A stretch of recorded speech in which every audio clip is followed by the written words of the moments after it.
1914, Zdanevich wrote, "At present we accept futurism only as a necessary historic stage.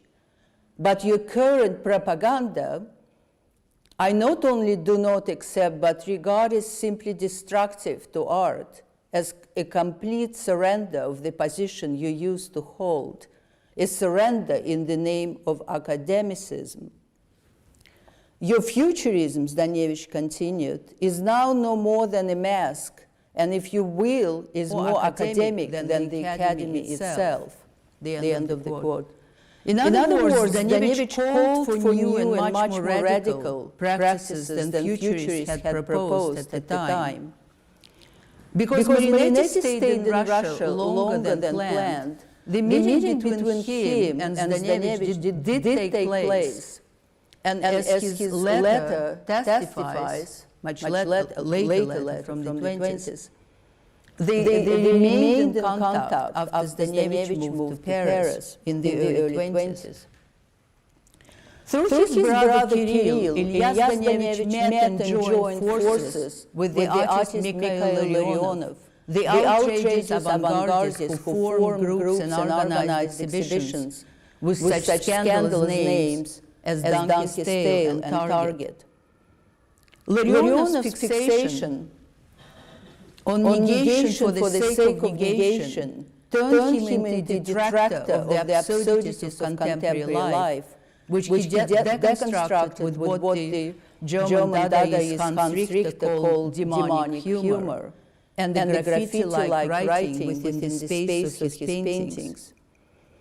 Zdanevich helped Larionov theorize his stylistic inventions into a broader aesthetic system dubbed everythingism, that he publicly promoted in a scandalous fashion, smartly interpreted in two sketches by Zygmunt Walishevsky that shows Zdanevich lecturing to a group of donkeys. In the more detailed version on the right, the donkeys are undersigned with the names of local leading conservative artists and critics, as well as Marinetti. The drawing's iconography is a reminder that Larionov's Donkey's Tail referred to an occasion in 1910 when French critics praised a picture submitted to the Society of Independent Artists that turned out to have been made by a donkey to whose tail art students had tied a paintbrush. In his drawings, Walishevsky expanded on this stunt as an example of old-fashioned critics' inability to evaluate contemporary art. In the detailed version on the right, again, Larionov is also included as a donkey waiter, preferring a common profession to the phony highbrow community. Walishevsky's spoofs evoke another comment by Hans Richter on the self-deprecating tactics of Dada. He writes, "We laughed at ourselves just as we laughed at emperor, king, and country, fat bellies, and baby pacifiers." The end of quote. Striving to undermine European modernist fixation on originality and authorial significance, everythingism was an unrestrained amalgamation of all other styles. It announced that pastiche and copying result in independent artwork. On an unconscious level, this paradigm of appropriation liberated Russian avant-gardists from accusations of Western modernism's influence. According to art historian Rosalind Krauss, pastiche marks the modernist project of a self-realization achieved through control, what is internal to the medium itself. Pastiche asserts an almost endless access to style as a series of personal and capricious choices open to the artist subject as a kind of consumer browsing among compositional options. The end of quote. Thus, everythingism's act of negation through an acceptance of everything suggests an equation between the Russian "нет," no, and "да," yes, and predates similar Dadaist equations, as the 1921 leaflet, Dada Raises Everything, shows. After Marionetti's visit in Russia in 1914, Ilia Zdanevich and Mikhail Larionov published the text, Our Festive Interview with Futurists, a laconic exchange riddled with contradictions and subverting the program of rationality Marionetti had spelled out to the Russians in Moscow and St. Petersburg. It was eventually named into the Yes Manifesto, presenting a game of mutually exclusive negative and affirmative declarations, such as saying yes to the inquiry, are you futurists, and negating it directly after. Such dissonance based on the equation yes equals no again predates the Dadaist declared postulate, Dada is anti-Dada. In 1915, several pivotal exhibitions pursued everythingism's dynamic creativity and consolidation of art movements groomed in Russia and Europe. Endorsement of non-objectivity, primitivism, the use of ready-made materials and objects, recitals of transrational poetry, and readings of scandalous manifestos matched social and artistic intentions of the first Dada group formed in early 1916 in Zurich. Ivan Pougny, who lived and studied in Paris before the war, with his wife Ksenia Bogoslavskaya, organized an exhibition, Tramvay V, that opened on March 15 and became a meeting place for international isms, as its 11 participants included Russian artists who had studied in Europe or visited the continent before the war, and others who had been responsible for developing local stylistic paradigms. What they shared was an aggressive mood, a desire to cite Marionetti, to spit every day on art's altar. Among such spits inaugurated in Tramvay V were Kazimir Malevich's canvases, Englishman in Moscow in composition with Mona Lisa, in which he created, as he wrote on the back of one of similar canvases, illogical juxtapositions in order to play out a struggle with logism, naturalness, a petty bourgeois meaning, and prejudice, the end of the quote. In composition with Mona Lisa, Malevich's proto-Dadaist version of an attack on Leonardo's masterpiece, he decided not to recycle old art into a new modernist icon, like Duchamp had done, but to negate it by means of eclipse. For Malevich, it became the best ready-made for performing a theater of replacement, of victory over the old. The words partial eclipse partially overlap, a black rectangle looming over the Mona Lisa's image like a curtain in a theater. Upon his return from Paris, Pougny immediately was thrown into production of collective publications that aimed at smashing conservative canons of book design and of what was considered inappropriate language. In his individual work, Pougny adopted a pool of formal innovations and conceptual possibilities developed by suprematist Malevich, constructivist Vladimir Tatlin, and realist Larionov. The result was a series of assemblages like Relief that combined Malevich's roughly painted monochromes with Tatlin's use of common materials and everyday objects, as in the work on the right. In Relief, Pougny juxtaposed several planks of wood assembled as a blue monochrome with their painted imitation, conspicuously demonstrating the relation between a real object and its representation. Relief also explores the non-objective approach to objectness and the object-oriented attitude to the non-objective thematic.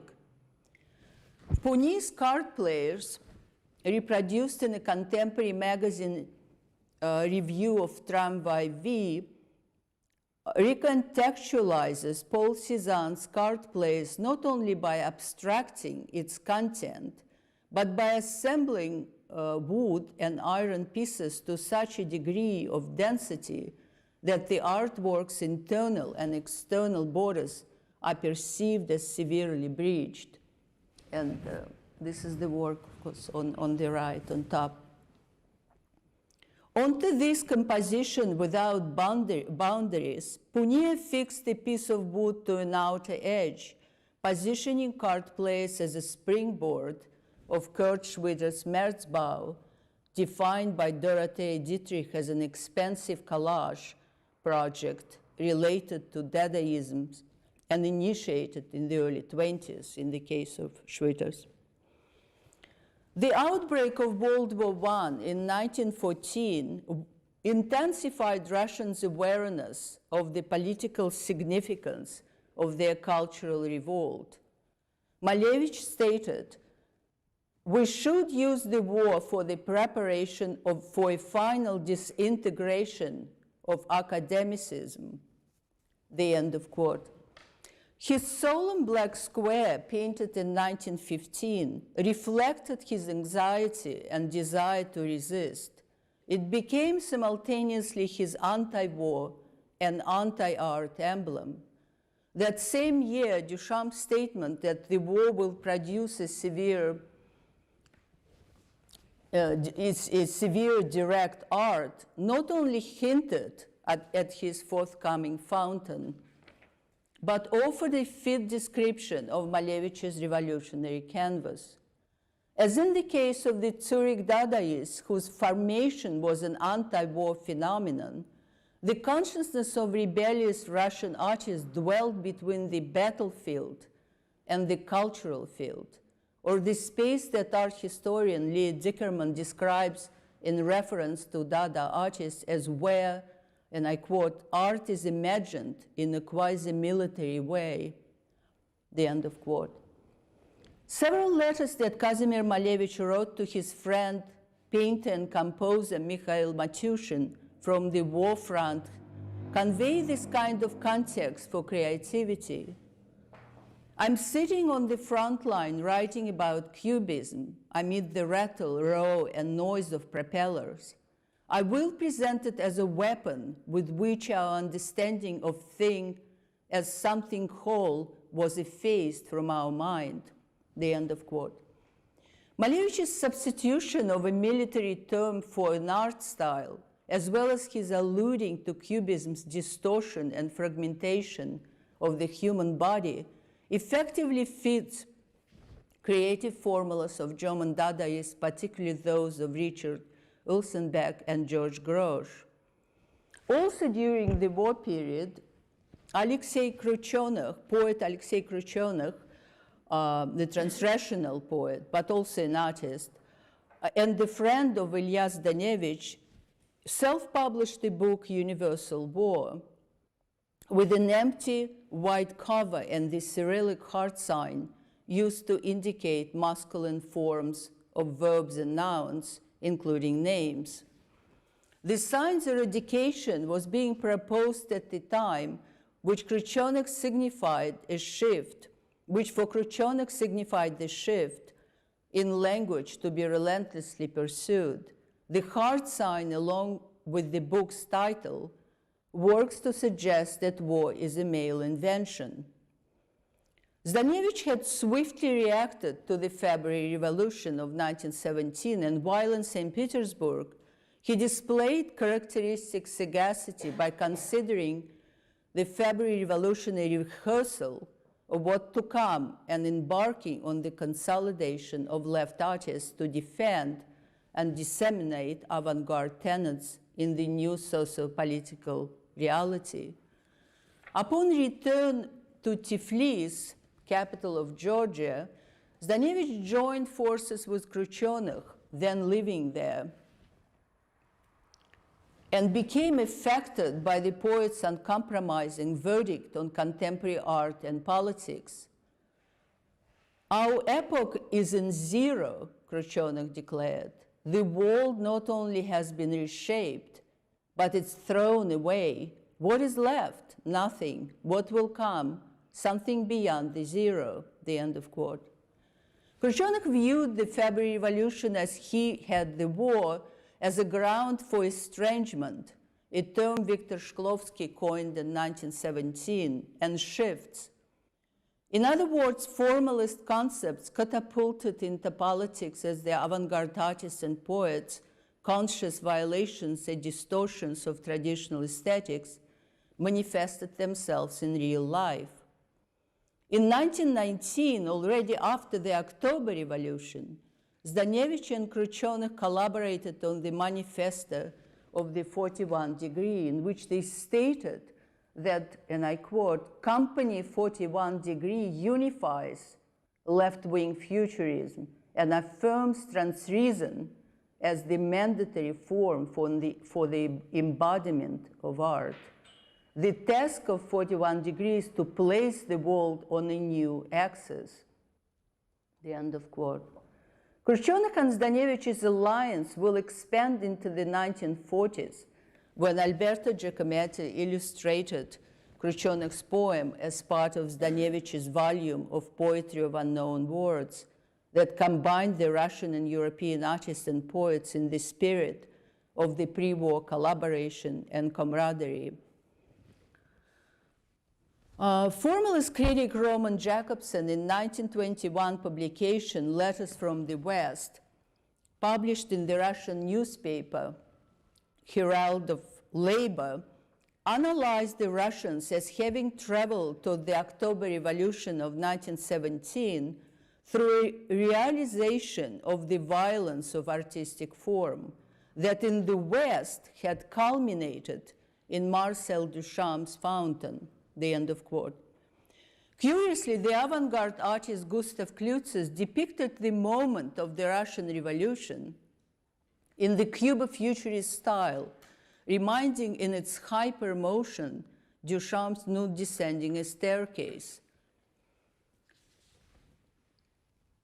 Photographic self-portraits made independently in 1917 by Duchamp and Klutzes illustrate differences and similarities in Russian and European modernisms that in that year converged on the grounds of Dadaist revolutionary mentality. New York Dadaist Duchamp, dressed in a stylish suit and smoking his pipe leisurely, and Klutzes, soldier of the revolution who actually participated in the storming of the Winter Palace in St. Petersburg in 1917, pose for a trick mirror photo in which each art is cloned into 5 and is seen from different vantages in a single photo. The external differences between the two artists underline the fact that although Europeans and Russians concurred in their anti-establishment agendas, often expressed through tomfoolery, one was bourgeois nihilism and anarchism, while the other was directed, to cite George Grosz, to realization of revolutionary problems and connection with the workers. The end of quote. Yet effective critique of culture and critique of regime found expression in compositionally matching photographs mean Dadaist tenets had begun to fertilize real politics and expand the movement's international ambitions. With this, we come to the 20s, when some Russian artists became dissatisfied with the Bolsheviks' cultural policies and looked into the West not only as a political escape, but also a place to further disseminate the collectively accumulated ideas. On this path of making Dada movement truly international and cosmopolitan, artists as before were in a collaboration with poets and critics, including already mentioned Roman Jakobson, another key formalist critic Osip Brik, and poet Vladimir Mayakovsky, all three are in this photograph. Brick's European trips made Dada publications and reproductions of key works available in Russia, and Mayakovsky, while visiting Pablo Picasso's studio in 1922, propagated to him new Russian ideas in art, including a concept of an artist who stopped creating art for pleasing artist's own eyes. This again was in line with Marcel Duchamp's notion of anti-retinal art, which is so well known, but was disseminated by him in 1917, first time in a magazine called The Blind Man. Ivan Pougny had been physically present in Europe since the fall of 1920, and before he settled down in Paris in 1924, he exhibited at Der Sturm Gallery that put him in contact with major Dadaists, including Arp, Richter, and Kurt Schwitters. Befriended and photographed, famously photographed by Elle Lisitsky around the same time. Richter recalled the impact of Pougny's exhibition, which he had at the Sturm. Curiously enough, he writes, Dada tendencies seem to have made their first appearance in Russia, where futurist influence was still very strong. Pougny's Barber, he continues, is a poetic combination of simultaneous experience and original experimentation. His empty hunger plate is a piece of defiance that both in its directness and its form of expression can be regarded as a Dada document, the end of quote. Richter's memoir, Dada, Art and Anti-Art, includes an illustration of hunger plate dated 1918 with Petrograd added to the title, a location that transforms the Malevich-like monochrome, which is on the right, with a fixed plate into a political allegory. In Russia in 1918, Richter tries to explain, they were in the middle of a revolution and one potato a day was a lot. The empty plate was a challenge to something or someone. A photograph of Pougny's exhibition at the Sturm impresses with the installation's inventiveness and stylistic diversity, ranging from figurative expressionism, which Pougny had practiced while teaching at the beginning of 19 at Marc Chagall's studio in Vitebsk, to non-objective Brown-like compositions and geometric assemblages. Pougny hung some of his framed works over walls painted with oversized Russian letters, adopted from his painting, Flight of Forms, which is on the right, in which he accomplished an equilibrium between visual and verbal transrational morphologies. Ivan Pougny's membership in politically radical November group that included expressionists and Berlin Dadaists, his friendship with Shklovsky, then living in Berlin, and his collaboration with Laszlo Makholy-Nagy on the manifesto A Call to Elementary Art to the Artists of the World, published in the Still in October 1921, reflect Pougny's openness to everything. Makholy-Nagy's 1923 abstract compositions, which he ordered over the phone from a local factory by dictating their composition, and this is why they are called sometimes telephone pictures, attest to the influence through Pougny of Malevich's democratization of formal inventions through reliance on art's mechanical requisites. Pougny's and Makholy-Nagy's appeal to the international art community was to establish non-objective art as a platform for unification. The first Russian art exhibition in Berlin opened right after the Congress of Constructivists and Dadaists in Weimar in September 1922, and it unleashed the Russian theory of non-objective art onto the European artistic scene. However, not all European artists were supportive of what they called proletarization of visual culture. Art Tzara and Theo van Doesburg, for example, disapproved of art practices that committed to one class, be it proletariat or bourgeoisie. Together they signed the Manifesto of Proletarian Art to refute the notion of such practice. Art made by proletarians, they stated, does not exist because the proletarian, when he creates art, no longer remains a proletarian, but becomes an artist, the end of quote. That is, the status of artists supersedes other commitments. An artist, above all, should pursue their own revolutions against artistic convention and restrictive institutions. For this, Dadaists serving the proletarian political cause would mean a loss of control over one's artistic determination and independence. Yet, regardless of some political and conceptual differences, European Dadaists and the Russians who joined them were dedicated to collective practices and the expansion of international alliances.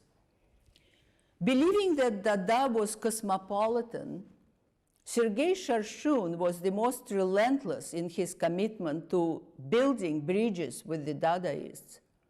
In Moscow, Mikhail Larionov infected Charchoune with anti-art ideas, and in Barcelona, where he settled in 15, he met Arthur Cravan and Francis Picabia witnessing the launch of the magazine 391. In Paris, where he returned in 1920, he befriended Sarah, Paul Éluard, and André Breton, and in Berlin, where he stayed from 22 to 23, he also exhibited at the Sturm after Pougny in September 1922, and spent time with Schwitters, Lisitsky, Mayakovsky, and Brick. From Berlin, he corresponded with Sarah, filling him in on art activities and remarking that many Russians would like to know what Dada is. The first issue of Charchun's publication, Transportation, subtitled Transportation Dada, was a mere 4-page document that announced itself as an official agency of 3.5 International, and on behalf of Europe told Russia to come here. In it, Charchoune enthusiastically cites Tzara and advises readers to go to Paris to see Man Ray, the creator of New Visions. The highlight of Charchoune's interactions with Paris Dadaists was his participation in the making of Picabia, the Cocodelic Eye, in 1921. This is how he remembers it in a later memoir called My Participation in the French Dada Movement. A blank canvas about 1.5 meters high with the title Cocodelic Eye scrawled at the very top, and an eye painted in the lower right part was set up in the reception hall to be filled with the signatures of fashionable celebrities. Everyone signed politely. The Napoleonic Tsar, however, handled it differently. He wrote, "I consider myself very," the phrase was completed in another part of the canvas, "likable." Of course, he signed off with a huge flourish, then glued an aspirin pill onto the canvas and drew an index finger. Usually he would draw a revolver next to his signature. The honor was soon offered to me as well, fairly early on. The canvas was still more or less empty. Like all of humanity in those days, I was of course delighted by the Bolshevik Revolution and was hoping to go to the paradise on earth. A quiet man by ethnicity and heritage, and therefore little noticed, I was tolerated only for my looks and external appearance. I probably surprised everyone by outlining a fat S Charchoune right underneath the eye, Then to the left of it, a vertical Charchoune, Mongolian style, and underneath it all, in a descending slanted line, I wrote the Russian sun. The anarchist snob, Charchoune continues, Picabia, seemed rather perplexed by my stunt, saying, "This will get me in trouble." However, he probably soon calmed down as the painting filled with signatures. My exclamation was lost in the general mass. In Paris art circles, Charchoune also established himself as a brilliant draftsman. Once, he remembers again, I showed several of my drawings to Jean Cocteau, and he declared that only Braque could draw like this. Another important manifestation of Charchoune's project, called for transportation of Dada everywhere, was Ossip Bric's scrapbook, filled with documentation of Dadaist works, publications, and related press collected during his and Mayakovsky's European trips. It includes photographs of the magazine 391 and Dada, of Fontaine, and other works by Duchamp, as well as how now lost photomontage of Raoul Haussmann made in 1920 and dedicated to Vladimir Tatlin, and called Tatlinesque diagram, its top left. Described by Soviet Commissar of Education Anatoly Lunacharsky as the Russian Breton, Bric's compilation of Dada's photography is intertwined on some pages with his own drawings and comments, as well as with photos of his compatriots' works, in this case, Zdanevich's poster and Charchoune's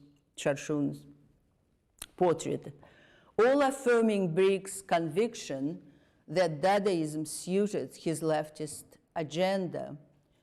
For one of his unpublished cover designs for Lev magazine, Alexander Rodchenko blocked the left lens of Bric's spectacles with the magazine's logotype, thus prioritizing left ideology over visual apparatuses, including those of a mechanical nature.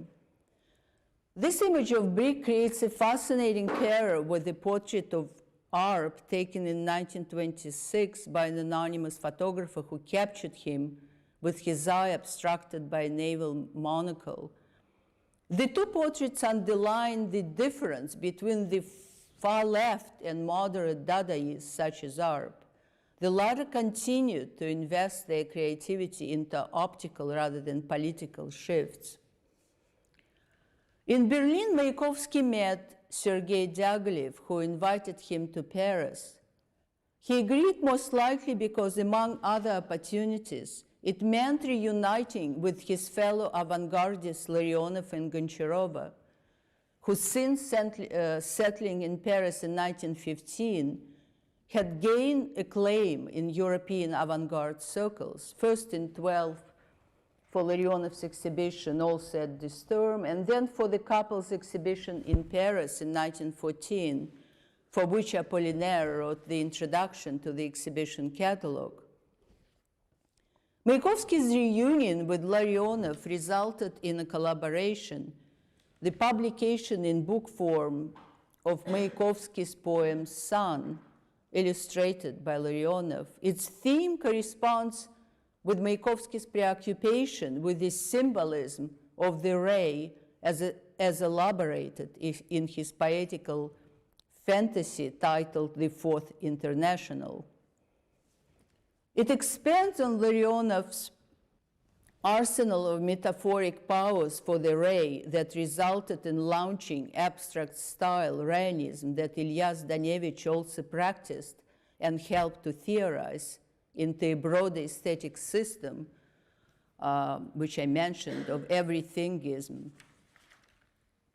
In Mayakovsky's mind, a new breed of people, race, as they called them, as they had resurfaced as the revolutionaries amassed on John Hartfield's cover for Mayakovsky's book 150 Million.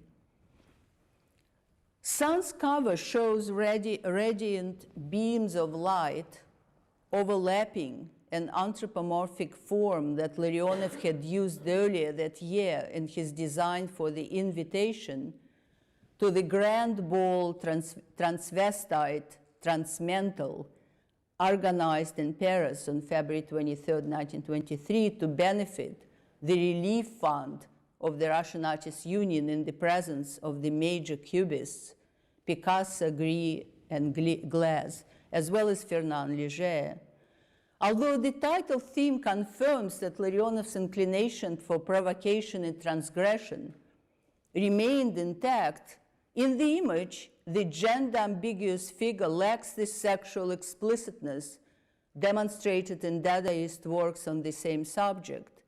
Larionov, like his colleagues in Russia, continued to rely on the disguised iconography of non-objectivity to articulate his reaction to cultural and political transformation, as well as to express indecencies that had long infiltrated his art.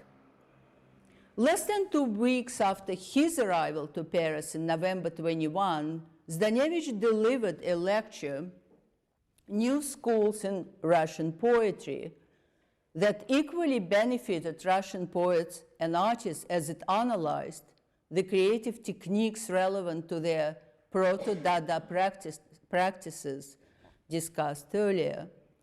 Zdanevich displayed his hunger for public disorder by sending invitations for the lecture to monuments of Victor Hugo and Honoré de Balzac, whose names he also included in the program. But life is unpredictable, he grumbled while lecturing. A postman, a contemporary guard of order, returned the letters to me because the form of the specified addresses does not correspond to the postal rules. The end of quote. In his lectures, Zdanevich described Russian creative paradigm of everythingism as an answer to fanatical narrowness of futurism, and in detail publicized the techniques of shift, estrangement, and Khrushchev's transrationality, all under the banner of Zdanevich's informal project, University 41 Degree.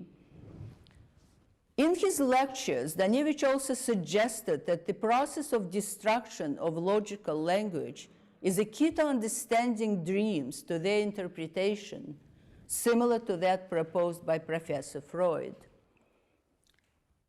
The end of the quote. When Mayakovsky came to Paris in 1922, Zdanevich was already known and respected by key Dadaists, as testified in several letters written to him in 1922 by Picabia, Elior, several letters by Tsara. These correspondences, like the earlier shown letter by Marinetti, are about meetings primarily. Picabia's invitation to Zdanevich to visit his studio is particularly significant, for it was, in the words of Hans Richter, the center of the internationalism of Dada, and the place where the Dadaists regularly met to thrash out new ideas. And that's, of course, why we see so many man-raised portraits of Russian artists. The degree of conceptual novelty that Zdanevich brought to such gatherings, as well as his endorsement as a Dadaist by Parisian Dadaists, is revealed in the writer and literary critic André Germain. Yeah, I'm sure I don't pronounce it right. In his lecture, which he called Ilia Zdanevich and Russian Sur-Dadaism, delivered on November 28, 1922. By combining surrealism and Dada in his title, Germain hints at recruiting the Russian into the surrealist camp, just as the competition between the two groups was heating up. For him, the most significant event in Zdanevich's biography was, in his words, the wish of a despotic mother to dress Zdanevich as a girl until he was 12 years old. a very beautiful girl, he added. Several months prior to Germain's lecture about Zdanevich, Zdanevich himself had changed his name to Iliazd with an E in the end, but he promptly dropped the French female ending. This was at exactly the time that Man Ray's photograph of Duchamp as Rose were becoming known in Paris. Zdanevich was familiar with Duchamp's female character for a long, because together with Duchamp, who was already impersonating Rose and Sergei Sharshun, he had signed, still using Ilia Zdanevich, Tsara's Manifesto, The Bearded Heart, issued in the spring of '22. Was it after he became familiar with Duchamp's provocative portraits that he swiftly adopted and dropped his female alter ego, doing so as a way to establish a dialogue with Duchamp? Zdanevich responded to Duchamp's concept of cross-dressing and cross-naming by subverting Rose through an act of a linguistic cutting, just as he had done with his childhood alter ego when he cut off his curls, which his mother, of course, was growing on his head. It was around this time that Natalia Goncharova interestingly depicted Iliazd as a gender-neutral angel. And of course, he himself was often calling himself an angel next to the phrases which were completely criticized, like self-criticism of himself. Next to it, he also would call himself an angel. So again, this Dada yes, Dada no. Mayakovsky and Zdanevich were perfect, super-energetic agents for the management of international Dada in Paris and elsewhere that finally was taken seriously, which of course contradicted its anti-movement and anarchistic status. A ceremonial dinner in honor of Mayakovsky, organized by the editors of the Immigré magazine Strike on November 24, 1922, in the presence of guests including Sonia Delaunay and Robert Delaunay, Goncharova, Larionov, and Tsara, became a platform to propose further unification of Russian and European Dada practitioners.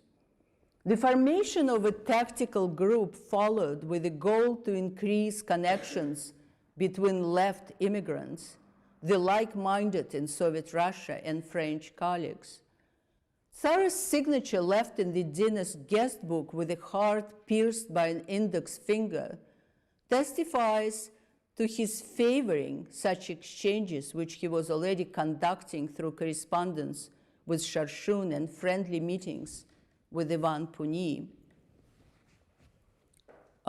This is the magazine, one of the issues of the magazine Strike, which was designed by Iliazd. Under the umbrella of the magazine Strike, Iliazd did not report to the editorial board of Moscow's, did report to the editorial board of Moscow's radical magazine Lev, which I mentioned, and of which Osip Brik was an editor, on various Dadaist events and on his own achievements. Among them was the publication of his book, L'Identité as a Beacon, L'Identité forme, with a cover by Naum Granovsky. I mean the typographic verdure with which the interior of this transrational drama was stenciled.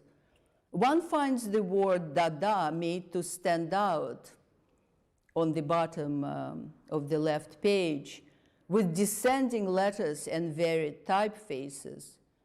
Because L'Identité forme was made in homage to the late artist L'Identité, Russian artist, and a friend of Zdanevich and a collaborator on theorization of everythingism, the book's reference to Dada reinforced the concepts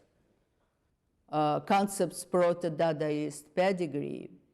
A copy of Zdanevich's book with a dedication to Osip Brick, was delivered to Russia in 1924. Despite Iliazd's ambitious intentions of Dada's internationalization, the intensifying rifts among Dadaists had by this time reached a climax in Paris, and it was becoming hard not to take sides as Tsar and Breton wrestled over leadership. As the arguments became personal, at times disorderly, Dadaists, including Iliazd and Charchoune, co-signed Tsar's manifesto, The Bearded Heart, as I already mentioned, and on July 6, 1923, in the Theatre Michel, Zdanevich contributed to the presentation of Tsar's play that was a restaging of his earlier play, Guess Heart. The Guess Heart play was actually translated into the Russian by Charchoune, and when sent to El Lissitzky to Berlin, when he was in active collaboration with Dadaists, German Dadaists, was described by Lissitzky as not interesting for the Russians, since there were a multitude of similar things before and under the war. And of course, he meant all these proto-Dada activities which were happening in Russia and St. Petersburg, including Victory Over the Sun, the play, which was proto-Dadaist play, one can say. Zdanevich designed the poster for the event and further participated in it by reciting excerpts from Lied to Forum, accompanied by Igor Stravinsky and other composers, with actors wearing costumes designed by another compatriot, Sonia Delaunay. As well known, the restaging of Tsar's Guess Heart triggered Breton's protest and provoked Éluard to jump on stage, followed by audience members. A riot followed, resulting in damage to furniture, injuries to those in attendance, and requiring the intervention of the police. To Iliazd, everything that happened around the Bearded Heart was a déjà vu experience, reminiscent of the proto-Dadaist public spectacles and scandals in Russia, some of which he had personally instigated. Russian enthusiasm for scandalous transrational events loudly reverberated at the Bearded Heart. In 1924, after spending some time at a hospital, Zdanevich seemed to get the second wind, and together with Larionov organized the Banal Ball, where he performed as live painting titled The Triumph of Cubism. Iliazd appeared on the stage with head and body entirely covered, prompting allusions to costume designs conceptualized by Kazimir Malevich for the absurdist opera Victory Over the Sun, staged in St. Petersburg in 1913. For Iliazd, this example of transgressive theater with an absurdist libretto written by his friend Khrushchev was one of the first Dadaist moments in Russian art, and its anti-militarist spirit. It was diametrically opposite to the theory and practice of Italian futurists, which endorsed the triumph of machine and electricity and propagated imperialist expansion. And that's actually a definition of Nikolai Khargev, definitions of futurism, the meaning of futurism at the time. In this respect, the Banal Ball, like Tsar's Bearded Heart, signaled the tendency for the repetition of key Dada events, which contradicted the spontaneity of Dadaist practices and meant the closing of the curtain on the extraordinary adventures of Russian artists in the land of Dada, both at home and abroad. Thank you very much.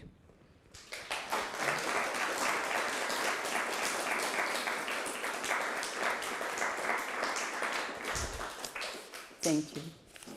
Thank you very much, Margarita, for this very rich lecture. Many characters involved. The activism of and around Dada, I feel, between Paris, France, Germany, and Russia. And I'm sure there are many questions. Maybe, Don't be so sure. Vous pouvez poser des questions en français, on peut les reformuler en anglais. Oui. Maybe I stretch a few questions, so I don't know too much. You were talking about the donkey image, and I thought it was quite central in Georgian avant-garde, and not as a negative persona, but like a positive vision of modernism and avant-garde. So I wonder what... No, I think it was positive as opposition of academic images. In that sense, it's positive. But it's positive and negative. It depends from what side you're looking at. This donkey image was central. You could find it often in Russia? In Georgia, yes, but not very often. In Russia, I think not as often. Yeah, Georgia, yeah, I think much more. But the connection to Georgian Dada, of course, is very interesting. Or the sort of proto-Dada, or whatever you define, something which not directly maybe was connected with Dada movement, is also very interesting part of this history. But I think for me, what is fascinating here, it's this web of relations between the artists, which completely is gone now. We were talking about that. And you feel it when you look at the exhibition here. You look at these people and you know that they're not alone, the artists. They're all connected, and they wanted to be connected. But not, it's so opposite to what artists think now, you know, and what they want to do. So in that sense, I think this subject is getting more and more interesting as a historical moment when artists just were so eager to connect and do something together or similar. So that's why it's interesting. That's why you said I mentioned different people, but that just creates this bigger scale of communication.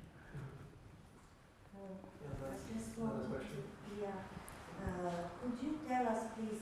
I know something about this period because that was my first doctoral dissertation in the U.S. Influence of Mayakovsky on Russian, on American. Right. But all these people had a very sad ending, like Malevich, for instance, who was ordered to paint figuration under Stalin. That's how he died. No, he did. That's not how he died. He died of cancer. Okay, but I'm speaking poetically. Yeah. What happened to Ilia Zdanevich? No, he lived in Paris, so, you know, yeah, because he didn't go back. But for example, it's interesting you ask it because, for example, Sergei Sharshun, he was so eager to go back to Russia, and he wasn't allowed. He just didn't get a visa, and he was lucky. Who knows? Because some of the people involved in Paris circles and Berlin, so did go back, and some of them actually were executed. So it is a very disappointed for sure, but but even arrested or but disappointed. But we get disappointed all the time now as well. So. Oh, wait a little bit more. You don't know. Some people end up in jails. So. It's what they were saying in Stalin's period. Some people did not know that other people were getting arrested and jailed. They thought it was fine. I know. So the information. My great-father-in-law, Dmitry Merezhkovsky, they escaped as Zinaida Kipius. They escaped from... they left, They came here. Now their grandson, who is my husband. Oh, that's interesting. He's the first communist here in the French Communist Party, and so if his grandparents were still alive, they would spit on him. Yeah, I know, because they were, I was talking about this left immigrant community, but they were right immigrant community, exactly, like Bunin and Merezhkovsky. And, yeah, I know. So they died before they learned about him, yeah. But that's, again, another interesting fathers and sons. But there was a moment here, Margarita, when he was assistant to Godard, my husband. And there was communism, and now it's something sacred here in France during this. Yeah, I know. And now it's sacred in America, so it's all very interesting, indeed. I think we have a question online. Yeah, we have a question online. Do we know much about Helen Gronhoff, and did she go back? Helen who? I'm sorry. Helen Gronhoff. I don't. It's something familiar, but I'm not sure who that is. She's, I think, she's the third wife of Paul Zanelli, this only one female. I don't. Sorry, but in any case, I wouldn't know the biographical information. It's always this kind of questions which hard to answer. We can check and maybe come to that question later. Are there any other questions or comments on the presentation? Yes, I would have two questions. Aussi Break's scrapbook, you showed several times in your presentation. Where is it and was it published before? Well, what did I show? The Osip Brick scrapbook. Oh, yes. That's a fascinating, fascinating document. It's in Mayakovsky Museum in Moscow. And it's just amazing. It's actually very big, so it's just 2 pages, but it's very and yeah, that's a fabulous. I was lucky to find it for the exhibition. Never published? What was it? I mean, there's no reproduction of the entire scrapbook. Oh, there is, no, in the entire, no, because it's really quite large.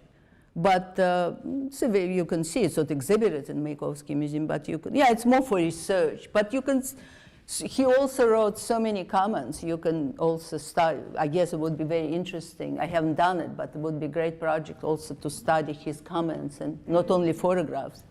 And can you consult the scrapbook? Can you consult the scrapbook? Yeah, I'm sure. Yeah, I mean, I was doing a show, so of course, if you borrow objects, they have to let you, not have to, but usually they do let you look at the archival material. If you just come to the Mayakovsky Museum, who knows? I mean, yeah, if you are connected, if someone refers you to a curator, yeah, I think you can. How long is it? How long is it? Yeah. No, it's a book of that size. It's like an album. Yeah. Oh, I don't know. It's many. I would say 80 pages. It's quite big, you know. Is it only a documentation about avant-garde or? Yeah, he writes, as I said, he writes many. One of the pages I was showing where he has a lot of writing. So yeah, of course, I think it's something which should be really closely studied.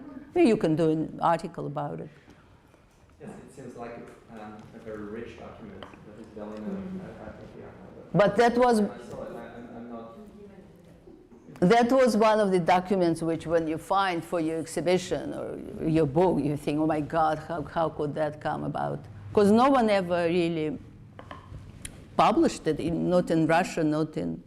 It's quite fragile too, because it's just a cheap paper and cheap album, and so it's probably difficult to handle. But I'm sure you can. It's a fabulous document.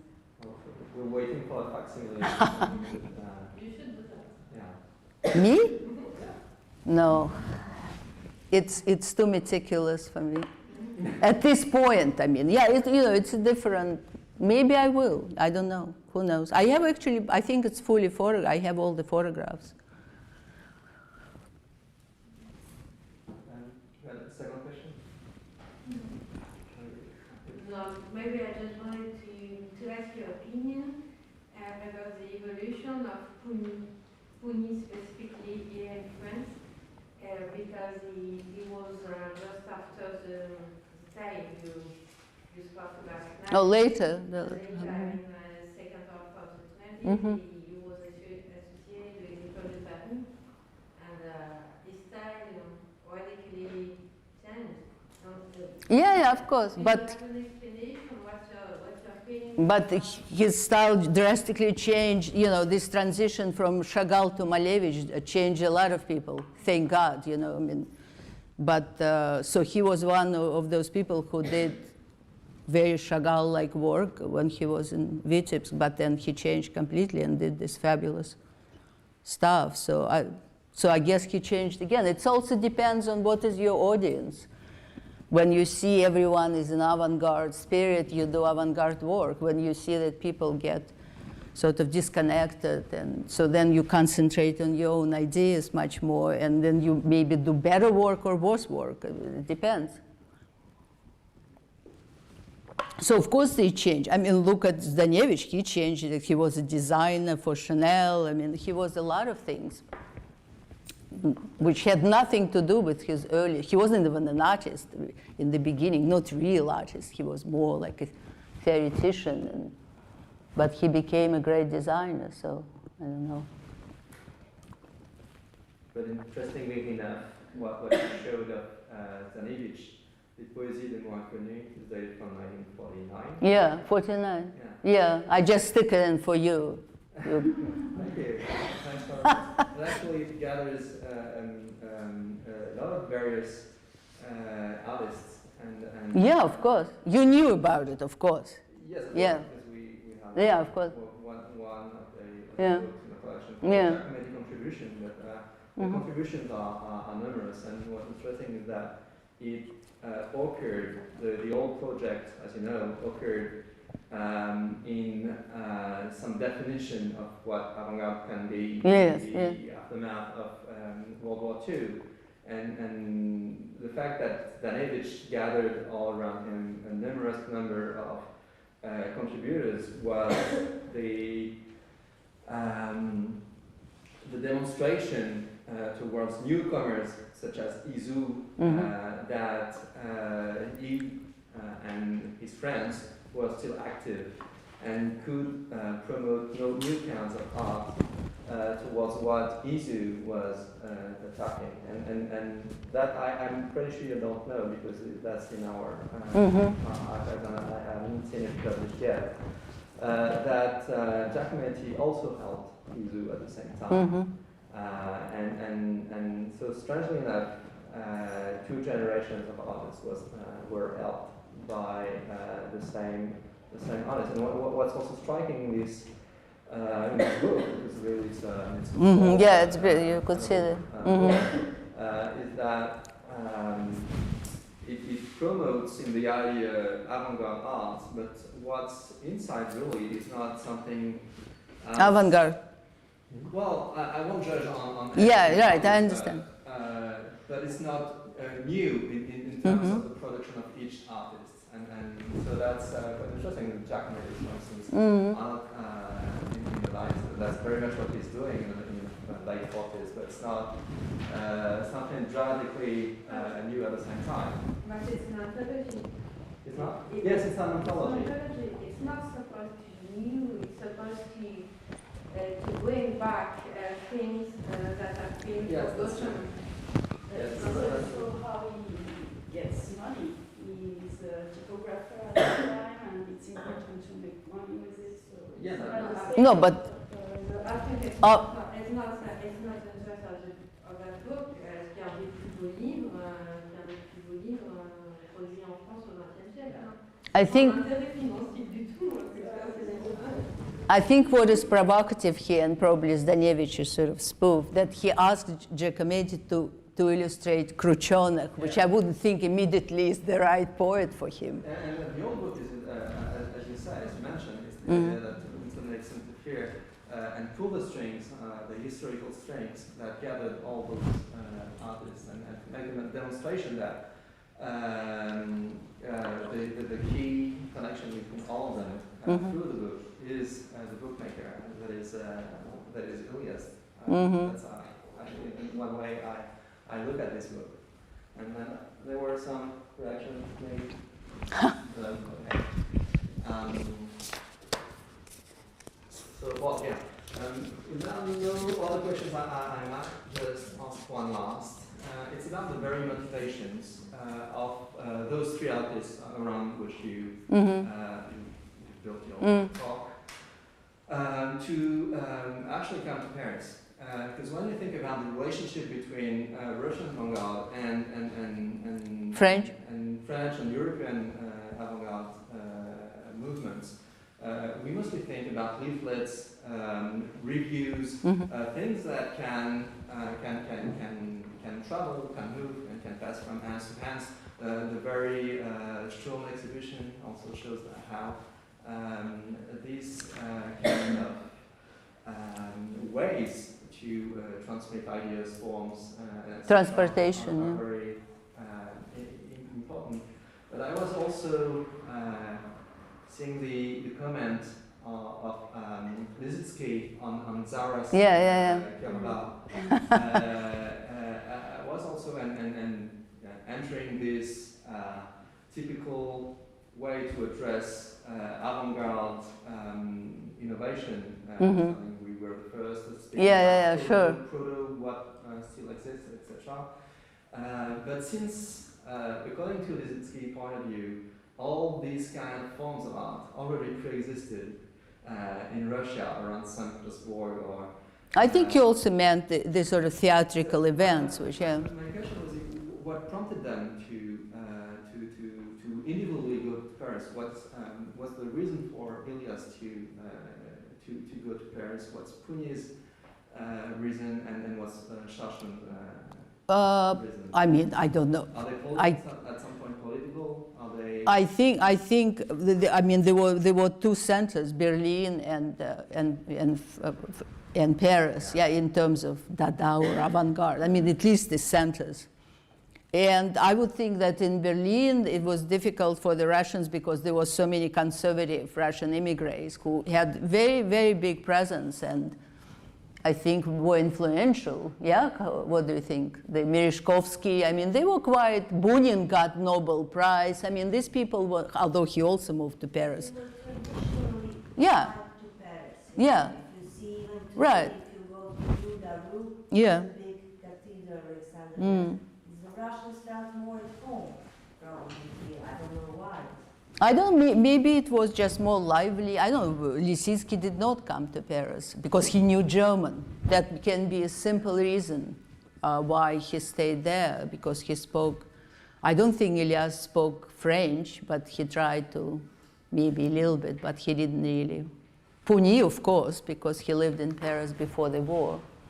I always assumed Iliazd spoke French because of his numerous publications.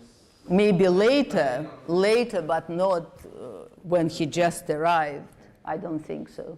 I mean, maybe very, very, very barely, but he became, you see, the people were already giving lectures about him, so he was just hyperactive, and that's how he, of course, functioned. Before the war in Russia, he was organizing things and theorizing. So that was his main, and that's what he was doing here as well. I mean, it's also a lot of organization to make all these artists to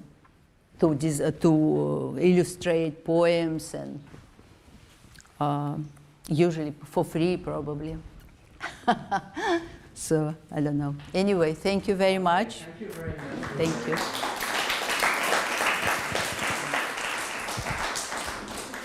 Et en ce qui concerne l'École des modernités, la prochaine conférence sera donnée le 23 novembre. Maintenant, rendez-vous ici, voilà, mais si vous ne pouvez pas sur YouTube, vous voyez qu'on prend grand soin à ce que la connexion se fasse bien, parfois au début des conférences dans la salle. La prochaine conférence sera assurée par Jutta Killimay, qui nous vient d'Estonie, qui parlera de l'artiste Meremenik, dont je suppose qu'une grande part d'entre vous ignore le travail, puisqu'il était jusqu'à récemment, c'est-à-dire 2009, relativement ignoré jusque dans son pays natal.